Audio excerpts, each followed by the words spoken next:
छात्रों, आज मैं डॉक्टर वी के Sharma, government MMR PG college Champa से सहायक प्राध्यापक, आज सांख्यिकी गुण नियंत्रण अध्याय के अंतर्गत आप लोगों को नियंत्रण चार्ट, कंट्रोल चार्ट के बारे में महत्वपूर्ण जानकारी देने जा रहा हूँ। तो नियंत्रण चार्ट जो होता है वह एक बिंदु रेखीय विधि है। इसके द्वारा निर्मित इकाइयों के गुण को नियंत्रित किया जाता है, या हम ये कह सकते हैं कि नियंत्रण चार्ट वह रेखा चित्र है जिस पर निर्मित वस्तु के गुण को अंकित किया जाता है। उत्पादित इकाइयों के प्रमापों को बनाए रखने में सहायक होते हैं। इनका यह मुख्य उद्देश्य होता है कि ये इस बात को बताते रहें कि निर्माण विधि नियंत्रण में है अथवा नहीं है। क्या है, कभी कभी जो प्रमाप निश्चित किए जाते हैं उससे उत्पादित इकाइयों में विचलन हो जाता है। इन्हीं चीज़ को बतलाना इनका मुख्य उद्देश्य होता है। नियंत्रण चार्ट को गुण नियंत्रण की तकनीक का स्विच बोर्ड भी कहा जाता है, जिसके द्वारा संपूर्ण स्थिति का यथाशीघ्र ज्ञान प्राप्त किया जा सकता है।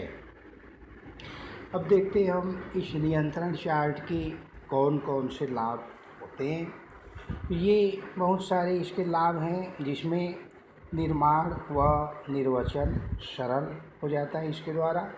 यदि नियंत्रण चार्ट इस प्रकार से बनाया जाता है जिससे कि इस चार्ट का बनाया जाना सरल होता है और ये कम से कम व्यय पर भी बनाया जा सकता है।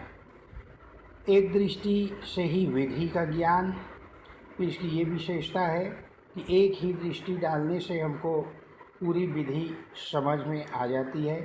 सतत सूचना उपलब्ध होना, निर्माण प्रक्रिया के अंतर्गत वस्तु के गुणों के बारे में निरंतर सूचना प्राप्त होती रहती है।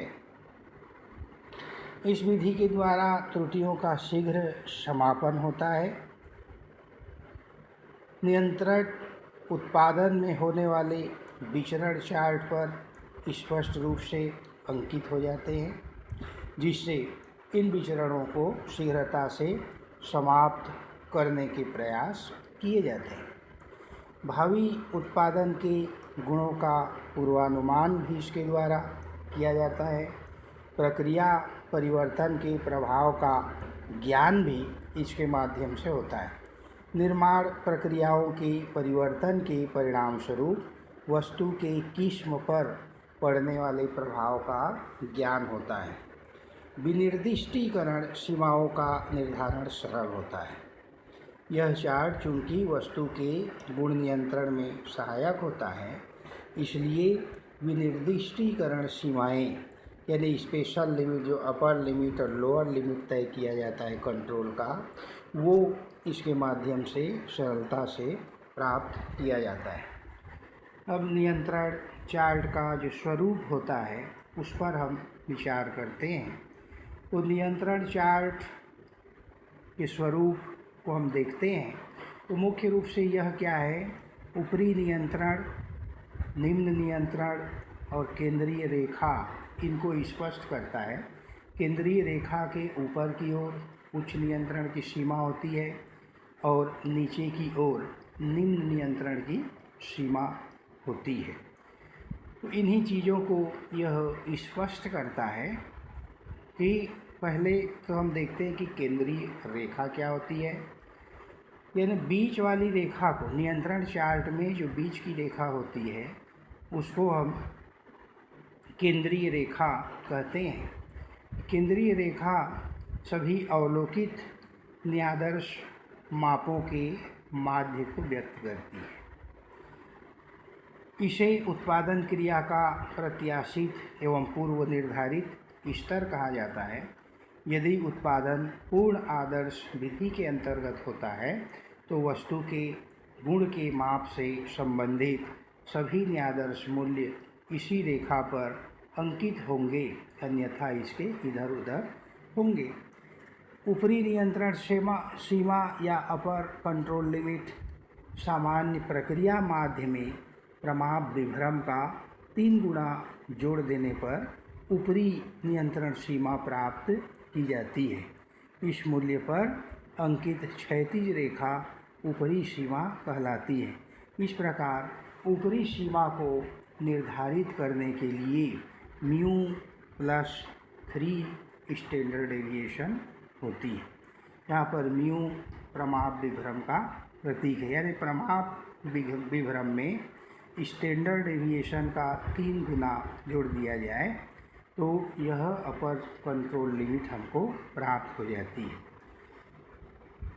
इसके बाद में निम्न नियंत्रण की सीमा आती है। यहाँ पर भी निम्न नियंत्रण सीमा को निर्धारित करने के लिए प्रक्रिया के माध्य में प्रमाप विभ्रम का 3 गुना घटा देने से निम्न नियंत्रण सीमा प्राप्त हो जाती है। या सूत्र रूप में हम इसको कहें तो ये म्यू माइनस 3 स्टैंडर्ड डेविएशन होती है। इस तरह से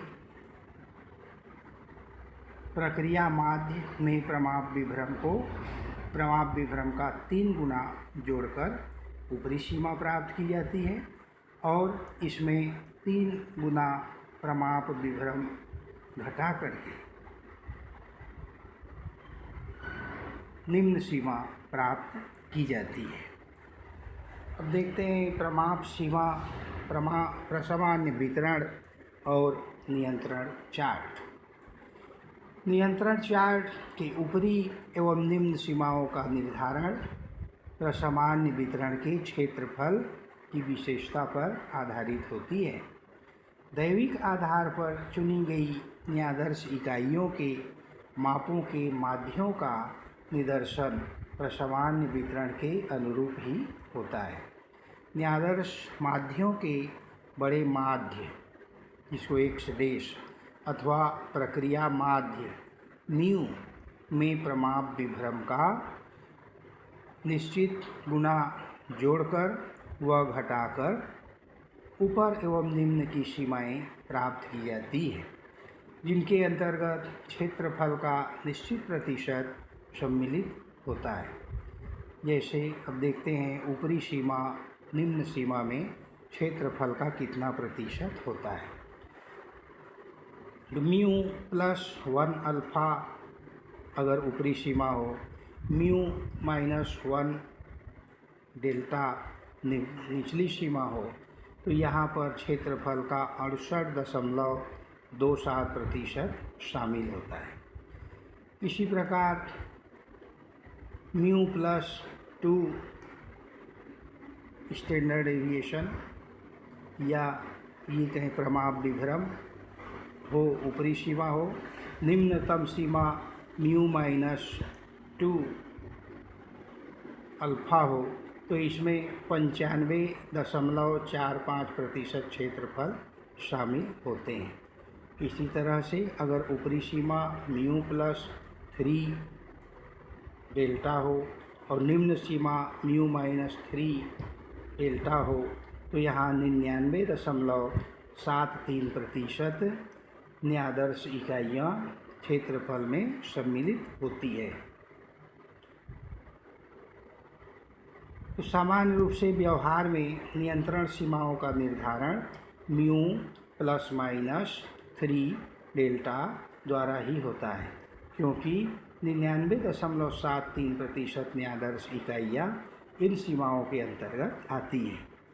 कुछ न्यायादर्श बिंदु इन सीमाओं से बाहर चले जाते हैं तो वितरण को सार्थक माना जाता है, जिसका आशय है कि विचरण का कारण दैविक न होकर कोई स्पष्ट निर्दिष्ट कारण है, जैसे कच्ची सामग्री का खराब हो जाना, अकुशल श्रमिकों का होना, मशीनों में खराबी होना आदि। इसके विपरीत यदि सभी न्यायादर्श इन सीमाओं की परिधि में हैं तो विचरण को सार्थक नहीं माना जाता, जिसका आशय है कि विचरण के कारण दैविक हैं जिनको छोड़ा जा सकता है। यदि न्यायादर्श बिंदु बाहरी सीमाओं से भी बाहर चले जाते हैं तो उत्पादन विधि को नियंत्रण से बाहर समझा जाता है। ऐसी स्थिति में निर्दिष्ट प्रमापों को प्राप्त करने के लिए या तो सुधारात्मक उपाय किए जाते हैं अथवा पूर्व निर्दिष्ट प्रमापों की सीमाएं फिर से निर्धारित की जाती है। यहीं पर एक चेताने वाली सीमाओं का भी उल्लेख आता है। तो कभी कभी नियंत्रण सीमाएं जोड़े में दिखाई जाती हैं, अर्थात अंतरस्थ नियंत्रण सीमाएं एवं बाहरी नियंत्रण सीमाएं। ऊपरी दो सीमाओं में से प्रथम अंतरस्थ ऊपरी सीमा म्यू प्लस 1.96 स्टैंडर्ड डेविएशन यानी 95% अथवा म्यू प्लस 2 स्टैंडर्ड डेविएशन 95.45% मूल्य पर खींची जाती है। यदि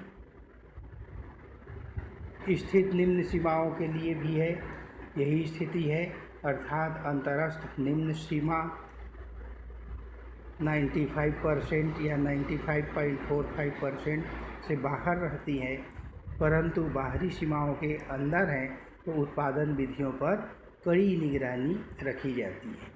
तो इन आंतरिक mu plus minus 2 standard deviation सीमाओं को चेताने वाली सीमाएं कहा जाता है, क्योंकि जब प्रांकित बिंदु इन सीमाओं से बाहर आते हैं तो प्रबंधक अधिक सावधान हो जाता है तथा निर्माणी प्रक्रिया पर कड़ी नियंत्रण रखना पड़ता है।